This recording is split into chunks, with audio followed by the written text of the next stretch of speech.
بسم اللہ الرحمن الرحیم۔ دوستو، خواجہ محمد قمرالدین سیالوی غریب نواز رضی اللہ تعالی عنہ کی خلفائے راشدین اور اہل بیت کے ساتھ خانہ کعبہ کے اندر نماز پڑھنے کا تاریخی واقعہ حضور شیخ الاسلام والمسلمین حضرت خواجہ محمد قمرالدین سیالوی شیخ الاسلام کیسے کہلائے۔ یہ واقعہ محمد رمضان سیالوی جو گزشتہ دنوں خوشاب میں انتقال کر گئے، وہ سیال شریف لنگر خانہ میں ہوتے تھے۔ انہوں نے یہ واقعہ سنایا تھا کہ ہم سیال شریف میں طالب علم تھے، آستانہ شریف میں بیر کا درخت ہے، وہاں ظفر ٹوانا نے ہمیں یہ واقعہ سنایا۔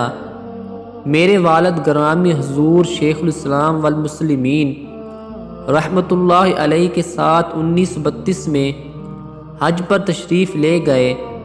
وہاں حج کے دوران آپ نماز الگ پڑھتے تھے، کیونکہ ان بدعقیدہ غیر مقلد کے پیچھے پیر سیال نماز نہیں پڑھتے تھے۔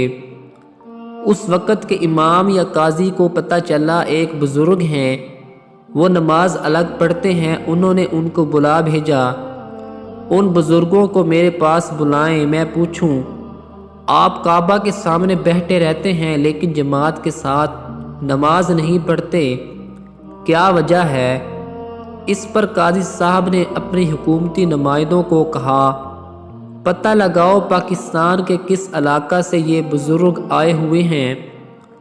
خیر، جب پتہ چلا کہ ایک سرگودا کے قریب گاؤں ہے، سیال شریف وہاں کے گدی نشین ہیں۔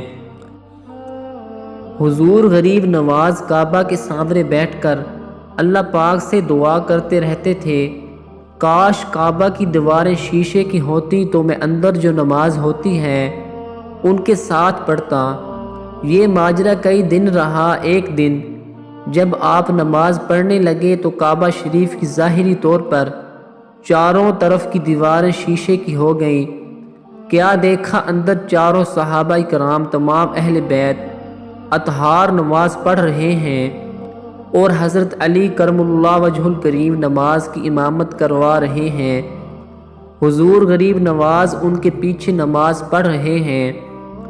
جب یہ سارا ماجرا وہاں کے قاضی کے نمائندوں نے دیکھا تو قاضی صاحب کو بتایا۔ چنانچہ قاضی صاحب نے حضور شیخ الاسلام والمسلمین حضرت خواجہ محمد قمرالدین سیالوی رحمۃ اللہ علیہ کو شیخ الاسلام کر کے پکارا۔ عربی میں کہا، تو بہت بڑا شیخ الاسلام ہے۔ بلکہ قاضی صاحب نے کہا، آپ بلکہ پورے مسلمانوں کے شیخ الاسلام ہیں۔ وہاں سے آپ کو شیخ الاسلام والمسلمین کا تخلص پڑا۔